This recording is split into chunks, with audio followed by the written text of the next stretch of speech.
Hello friends, welcome to my channel. आज हम बात करेंगे सीसैट पे। सीसैट प्रीलिम्स के अंदर आता है एंड ये एक क्वालिफाइंग पेपर है। अगर इसको आपने क्वालिफाई कर लिया तो ही आपकी जीएस के मार्क्स कैलकुलेट होते हैं और आप मेंस लिखते हो, अगर आपकी कट ऑफ क्लियर हो जाती है तो। सीसैट एक ऐसा एरिया है जिसको most of the time her aspirant neglect करता है। उनको लगता है कि इसमें क्या पढ़े, ये तो हो ही जाएगा एग्ज़ाम टाइम में, बट ऐसा नहीं है। मेरे बहुत सारे ऐसे फ्रेंड्स और ऐसे सारे नोन लोग हैं जो जीएस में जिनके 110 115 इनफैक्ट उनकी फॉरेस्ट की कट ऑफ भी क्लियर हो रही थी, बट उनका सीसैट नहीं हो रहा और वो कंटिन्यूसली 1 साल की लूप में फंसते जा रहे हैं। मेरे कुछ ऐसे फ्रेंड्स भी हैं जो सेलेक्टेड हैं but they are trying for the rank improving, लेकिन उनका सीसैट नहीं हो रहा है। ऑल्दो उनके जीएस में अच्छे मार्क्स आ रहे हैं बट सीसैट की वजह से नहीं हो रहा है। तो सीसैट अब कंटिन्यूसली गेम चेंजर बन चुका है, जो आपको प्रीलिम्स निकलवा भी सकता है और नहीं भी निकलवा सकता है। जस्ट बिकॉज ऑफ सीसैट एक क्वालिफाइंग टेस्ट है, उसमें अगर हम पीछे हटे तो ये काफ़ी हमें डिस्करेज करता है और हमारा मॉरल काफ़ी डाउन हो जाता है और प्रिपरेशन पे भी काफ़ी हैम्पर पड़ता है। तो मैं प्रीवियस ईयर क्वेश्चन पेपर्स जो कि 2020, 21 और 22, ये 3 पेपर जो कंटेम्प्रेरी पेपर है जिनको बोला जाता है, तो आई थिंक अगर हम उनमें पैटर्न देखें तो मैंने एक लिस्ट बनाई है कि किस टॉपिक से कितने क्वेश्चंस पूछे गए थे। सीसैट के अंदर जनरली 3 चीज़ें पढ़ी जाती है, एक तो quant, logical reasoning and passages, comprehensive जिसको हम बोलते हैं। तो मैं सबसे पहले तो ये सजेस्ट करूँगी कि आप एकदम एक फ्रेशर की तरह एग्ज़ाम से पहले पढ़िए इसको। सीसैट को कंटिन्यूसली 1.5-2 महीने बहुत सफिशिएंट होते हैं अगर आप डेली प्रैक्टिस कर रहे हो तो। लेकिन आपको तीनों को इक्वली टाइम डिवोट करना है। क्वांट को भी अच्छा टाइम डिवोट करना है, लॉजिकल रीजनिंग को भी और पैसेजेस को भी। आप अपने तीनों का जो टाइम है वो डिवाइड कर लीजिए। जितने भी लेट से आप 3 आवर्स देना चाहते हैं सीसैट को, तो 1-1 घंटे तीनों को दीजिए। तो आप अपने हिसाब से, अपनी कैपेबिलिटी के हिसाब से, जो कि आपकी एरियाज़ है, स्ट्रेंथ एंड वीकनेसेस है, उसके हिसाब से उसको टाइम को डिवोट कर दीजिए और डिवाइड कर दीजिए। ठीक है, मैं सबसे पहले बात करूँगी मैथ्स के लिए, जिसमें 2020, 21 एंड 22 वैसे सारे टॉपिक्स इंपॉर्टेंट है, लेकिन अगर हम पेपर पैटर्न के हिसाब से देखेंगे तो ये टॉपिक जो है वो ज़्यादा इनमें से क्वेश्चंस पूछे गए हैं, तो आप प्रायोरिटाइज इन टॉपिक्स को कर सकते हो। उसके बाद आप जो चाहे वो दूसरे टॉपिक्स पढ़ सकते हो। सो फॉर एग्जांपल मैथ्स के अंदर आपका क्वांट जो नंबर सिस्टम है, इसमें से 2020 में से 18 क्वेश्चन, यहाँ पे 21 में 10 क्वेश्चन और 22 में 15 क्वेश्चन पूछे गए थे। ठीक है, तो आप ये इसको ज़्यादा टाइम डिवोट कर सकते हो कि इतने सारे क्वेश्चन जो पूछे गए हैं। ठीक है, उसके बाद परमिटेशन एंड कॉम्बिनेशन के अंदर 1, 1, 3 और 7 क्वेश्चंस पूछे गए हैं। तो ये भी एक हैवी वेटेज रखता है कि पिछले साल इसके अंदर 7 क्वेश्चंस पूछे गए थे। नंबर सिस्टम के अंदर मैं आपको बताती हूँ, जैसे कि वही ending with 0, division rule, prime number, multiplication, ये सारी चीज़ें जो होंगी वो नंबर सिस्टम के अंदर आएंगी। देन परसेंटेज वाइज में 4 क्वेश्चंस पूछे गए थे 2022 में। तो अगर आप ये थोड़े थोड़े क्वेश्चंस भी मैथमेटिक्स के थोड़े सही कर देते हो तो आपको ये काफ़ी एज मिलती है, क्योंकि नेट तो हमें 28 क्वेश्चन ही सही करने हैं टोटल। मतलब 28 क्वेश्चन जितने मार्क्स हमारे आ जाने चाहिए, हमें इतने सही करने हैं। प्रॉफिट एंड लॉस, इसके अंदर से भी क्वेश्चन पूछे गए हैं। टाइम एंड वर्क, इसमें से एक ही क्वेश्चन पूछा गया है but it was quite difficult, तो आप इसको एरिया को आप देख सकते हो। स्पीड एंड डिस्टेंस से कुछ क्वेश्चंस नहीं पूछे गए हैं, ऑल्दो ये इंपॉर्टेंट टॉपिक है, इसमें से सवाल पूछे जाने के चांसेस ज़्यादा रहते हैं। देन एलसीएम, एचसीएफ, इससे भी काफ़ी 2 सवाल पूछे गए हैं। जो ये बहुत छोटा टॉपिक है, फिर भी इससे 2 सवाल पूछे गए, मतलब ये काफ़ी वेटेज रखता है। एवरेज से पूछे गए हैं, रेशियो एंड प्रपोर्शन से पूछे गए हैं। रेशियो एंड प्रपोर्शन से 2020 में 5 क्वेश्चन पूछे गए हैं, तो आप इसको एक थोड़ा एरिया को वेटेज दे सकते हो कि हाँ, इसमें से सवाल पूछे जा सकते हैं। सो ये इतने टॉपिक है जो मैथमेटिक्स में पूछे गए हैं। मैं आपको सजेस्ट करूँगी कि आप इन टॉपिक्स को प्रायोरिटाइज पे रखो, इनके क्वेश्चन ज़्यादा सॉल्व करो, उसके बाद जो बाकी चीज़ें बचती हैं आप उनके क्वेश्चन सॉल्व कर सकते हो। नाउ कमिंग टूवर्ड्स रीजनिंग एक बहुत ही सिंपल और एक काफ़ी इंटरेस्टिंग एरिया लगता था मुझे। मैं जनरली पेपर के अंदर सबसे पहले रीजनिंग के क्वेश्चन सॉल्व करती थी, क्योंकि वो जनरली ऐसा लगता है कि सही होंगे और वो आप काफ़ी कॉमन सेंस से भी कर सकते हो, बट उसके लिए भी आपको प्रैक्टिस चाहिए होगी। सिलोजिज्म से जैसे सवाल पूछे गए थे, सिलोजिज्म में मतलब ऑल सम वाले जो कॉन्सेप्ट्स होते हैं वो लगते हैं, सो इट्स क्वाइट इंटरेस्टिंग, आप इनको सॉल्व कर सकते हो।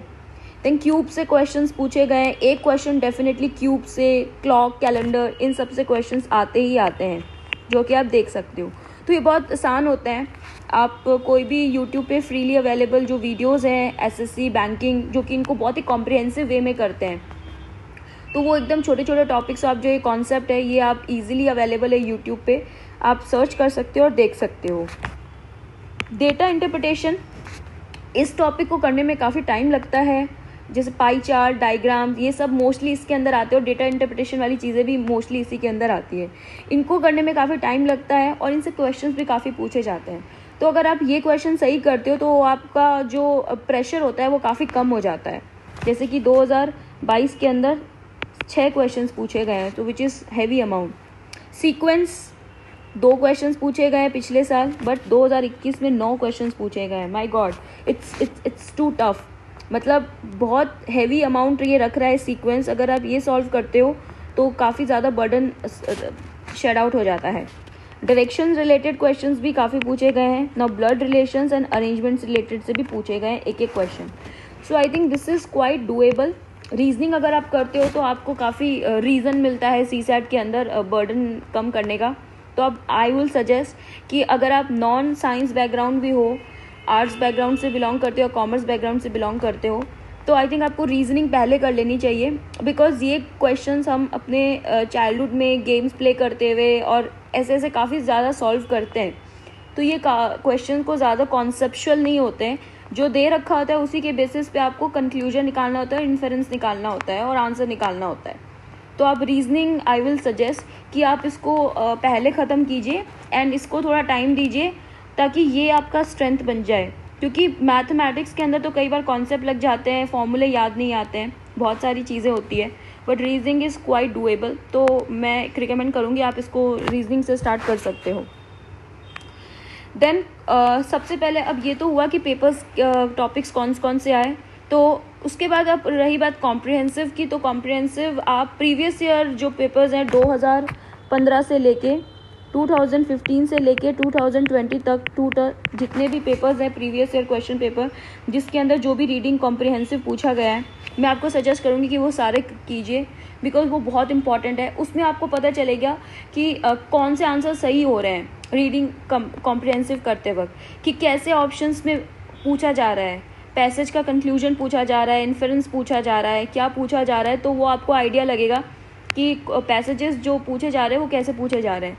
तो काफ़ी सारे क्वेश्चंस हो जाएंगे, आपको 10 से 12 पैसेजेस मिल जाएंगे हर पेपर के अंदर, तो आप वो प्लीज़ सॉल्व कीजिए previous year question paper passages के लिए, which is very important. Now अब सवाल आता है कि सीसैट की प्रैक्टिस कैसे करें।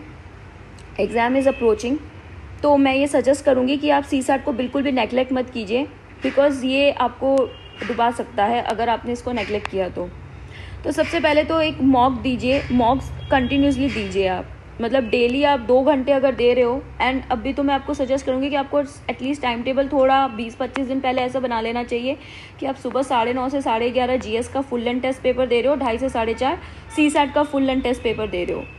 इससे क्या होगा कि आपका जो ब्रेन होगा वो ट्रेन होगा इस तरीके से प्रैक्टिस करने के लिए। तो वैसे अगर आप सीसैट की प्रैक्टिस करना चाहते हो तो यूट्यूब पे बहुत सारी चीज़ें जो कि एसएससी, ईपीएफओ, बैंकिंग के लिए जो चीज़ें अवेलेबल है सीसैट के मटेरियल, आप उनके क्वेश्चन सॉल्व कर सकते हो। मैं सजेस्ट करूँगी कि अगर आप बुक्स लेके आए हो कोई भी सीसैट को पढ़ने के लिए, तो उनके एग्जाम्पल सॉल्व करो। जितने एग्जाम्पल, जैसे लेट से 15 एग्जाम्पल दे रखे हैं उस टॉपिक से रिलेटेड, प्रॉफिट एंड लॉस से रिलेटेड 15 एग्जाम्पल है, तो आप उन एग्जाम्पल को सॉल्व करो और बाद में 4 से 5 क्वेश्चन सॉल्व कर लो रैंडमली, जो अनसॉल्व क्वेश्चंस है। इससे क्या होगा, आपकी प्रैक्टिस भी हो जाएगी और आपको इससे ये भी पता चलेगा कि आपको जो फॉर्मूला लगाया या आपने जो कंसेप्ट लगाया वो बिल्कुल सही लगाया कि नहीं लगाया, और फिर उसके बाद उनके आंसर्स देख लो। तो I use to practice in the same way. मैं एग्जाम्पल सॉल्व करती थी पहले कि हाँ चलो एग्जाम्पल सॉल्व हो रहे हैं, उसके बाद मैं रैंडमली 4 से 5 क्वेश्चन उठा के वो देख लिया करती थी। थर्ड इंपॉर्टेंट फैक्टर है पीवाईक्यूज, जैसे कि मैंने आपको बताया कि बहुत इंपॉर्टेंट है। 20, 21, 22 के तो पीवाईक्यूज कर ही लेना, क्योंकि क्वेश्चंस काफ़ी रिपीट होते हैं, कॉन्सेप्ट वाले क्वेश्चन काफ़ी रिपीट होते रहते हैं। तो अब वो सेम डेटा सेम उस पर नहीं रिपीट होते हैं, बट येस क्वेश्चंस रिपीट होते हैं। तो आप PYQ ज़रूर देखना, एटलीस्ट 3 सालों के तो डेफिनेटली देख के जाना। उसके बाद 20 से 25 मॉक टेस्ट कर लो, प्रैक्टिस के साथ कर लो, क्योंकि मॉक टेस्ट ये इतना ही ज़रूरी है जितना GS के लिए ज़रूरी है। GS में एक लेवल के बाद आप कभी भी मार्क्स इंप्रूव नहीं कर सकते हो, तो आपको इससे अच्छा है कि आपके अगर 110 आ रहे हैं, 120 आ रहे हैं या 100 भी आ रहे हो फॉर डैट मैटर, तो उसको वहाँ रखो, प्रैक्टिस से सॉल्व करो GS का नॉलेज, बट CSAT में इम्प्रूव करो कि CSAT की वजह से आपका GS प्रीलिम्स ना हो, ये काफ़ी दुख होता है। ठीक है, एक सजेशन देना चाहूँगी कि जब आप पेपर सॉल्व कर रहे हो CSAT का, तो प्लीज़ आंसर्स बीच में मत देखिए, don't look check for the answers in between, क्योंकि ये काफ़ी नेगेटिव होता है। एक बार सॉल्व कर लो, उसके बाद जो भी गलत हुआ है उसको बाद में देख लो, जो सही हुआ है वो सही हुआ है, जो गलत हुआ है वो गलत हुआ है। एटलीस्ट 2 से 3 घंटे येस डेफिनेटली दीजिए, इट्स इंक्लूडिंग मॉक टेस्ट, ये इंक्लूडिंग है मॉक टेस्ट, आप डेफिनेटली दीजिए। अगर आपने पूरे साल प्रैक्टिस नहीं की है तो प्रैक्टिस कीजिए, now this is the right time and appropriate time and you have to practice CSAT। Solve examples from books, as I already mention कि एग्जाम्पल सॉल्व कीजिए।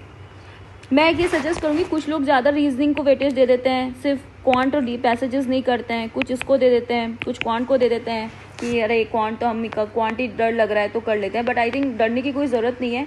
सबकी कंडीशन ऑलमोस्ट सेम होती है, आई एम सेइंग, क्योंकि ये qualifying जब से हुआ है तो हम लोग इसको काफ़ी नेगलेक्ट करते रहते हैं, तो आई थिंक इसको बैलेंस बना के चलो। क्वांट और रीजनिंग को मैक्सिमम टाइम दो, पैसेज को आप थोड़ा कम टाइम दे सकते हो क्योंकि काफ़ी सब्जेक्टिविटी होती है इसके अंदर, बट येस टाइम ज़रूर दो, पैसेज को भी सॉल्व करने की हैबिट ज़रूर डालो, बिकॉज यू नेवर नो कि एग्जाम में आपसे क्वांट सॉल्व ना हो, फॉर्मूला याद नहीं आ रहा हो अगर, या कोई और इशू हो जाए, तो प्लीज़ पैसेज उस टाइम पे आपको सेव कर सकता है। सो एटलीस्ट आप पैसेज को टाइम दीजिए। Now please, this is very important, I may sound blunt but keep aside your ego, क्योंकि बहुत लोगों में ये ईगो प्रॉब्लम होता है कि अरे हम तो इंजीनियर हैं, हमें तो CSAT आता ही है, बट ट्रस्ट मी, मैंने ऐसे बहुत सारे लोगों को देखा है जिनका CSAT की वजह से अटेम्प्ट भी ख़त्म हो गए और CSAT क्वालिफाई नहीं हुआ लास्ट अटेम्प्ट में। सो प्लीज़ ये मिस्टेक मत कीजिए, CSAT को इतना लाइटली नहीं लिया जा सकता, it's a part of your exam. ये आप इसको बिल्कुल इफ़ेक्टिव तरीके से कीजिए, लास्ट के 2 महीने 1 महीने जो भी बचे हैं इसको इफ़ेक्टिव तरीके से कीजिए, मैक्सिमम इसका यूटिलाइजेशन कीजिए CSAT का। ईगो को साइड में रखिए, क्योंकि सब एस्पिरेंट के लिए पेपर सेम होगा, कंडीशंस भी ऑलमोस्ट सेम होती हैं, सो प्लीज़ ये ईगो साइड में रख के एग्ज़ाम डे पे फोकस कीजिए। एग्ज़ाम डे से के लिए मैं आपको एक सजेस्ट करना चाहूँगी, क्योंकि सिंस GS और CSAT के बीच में काफ़ी टाइम होता है, तो एग्ज़ाम टाइम के टाइम पे एग्ज़ाम डे वाले दिन आप एक नोटबुक रख सकते हैं अपने साथ, जो कि आपने प्रैक्टिस किया है, उसमें जो भी छोटे छोटे फार्मूलाज होते हैं वो एंड में रिपीट कर सकते हैं बिफोर द CSAT पेपर, जैसे 1-1:30 बजे के करीब आप ये रिपीट कर सकते हैं, और वो नोटबुक के अंदर फार्मूला वगैरह। एक और सजेशन है जो कि हम लोग बहुत करते हैं मिस्टेक्स, ये मैंने भी की है और मैंने करते हुए भी देखा है लोगों को, जिसकी वजह से उनका CSAT का पेपर और ख़राब हो जाता है। Please do not calculate GS marks before CSAT। Exam hall से निकलने के बाद GS के मार्क्स कैलकुलेट करने मत लग जाओ, क्योंकि उसका CSAT पे इम्पैक्ट पड़ता है। हम बिल्कुल उस ट्रॉमा में चले जाते हैं कि अरे अब तो हमारा GS हो ही नहीं रहा है, ये तो गलत हो गया है, तो अब CSAT करके भी क्या ही फ़ायदा होएगा, हमारा माइंडसेट ऐसा हो जाता है।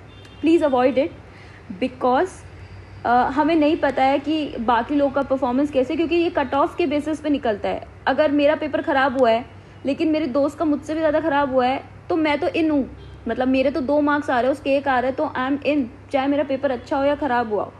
तो CSAT जो है वो हैम्पर नहीं होना चाहिए जस्ट बिकॉज आपने मार्क्स पहले कैलकुलेट कर लिए हैं। एक सजेशन मैं और देना चाहूँगी, जो कि मैंने भी फॉलो किया था, कि एग्ज़ाम के बाद GS के बाद थोड़ा लाइट चीज़ें खा सकते हो आप, avoid all these burgers and all, जिससे स्लीपी फील होता है, तो टू मच ईटिंग मत करना because you will sleepy, and ऐसा भी नहीं कि भूखे पेट रहो because you will get headache. तो वो तो टाइम होता है 2:30 से 4:30 बजे, उस टाइम पे हमारा ब्रेन काफ़ी कम एक्टिव होता है, काफ़ी स्लीपी सा फील होता है, तो आप बैलेंस डाइट करना उस टाइम पे, ज़्यादा ओवर ईटिंग मत करना और अंडर ईटिंग भी मत करना, ठीक है। And lastly but have faith in your self, in your progress, in your preparation, जो भी होगा वो डेस्टिनी में लिखा होगा। सो उस दिन पे जाके आप अल्टीमेटली वैसा कुछ नहीं कर सकते हो कि दुनिया पलट दोगे, just have faith and just relax. Exam वाले दिन रिलैक्स रहना चाहिए, एंड अभी जो आपके पास टाइम है उसका बेस्ट यूटिलाइजेशन कीजिए। Thank you so much for listening. अगर आपका ये वीडियो सेशन ने आपकी थोड़ी हेल्प की हो CSAT के अंदर, so let me know in the comments and keep watching, keep sharing and thank you so much.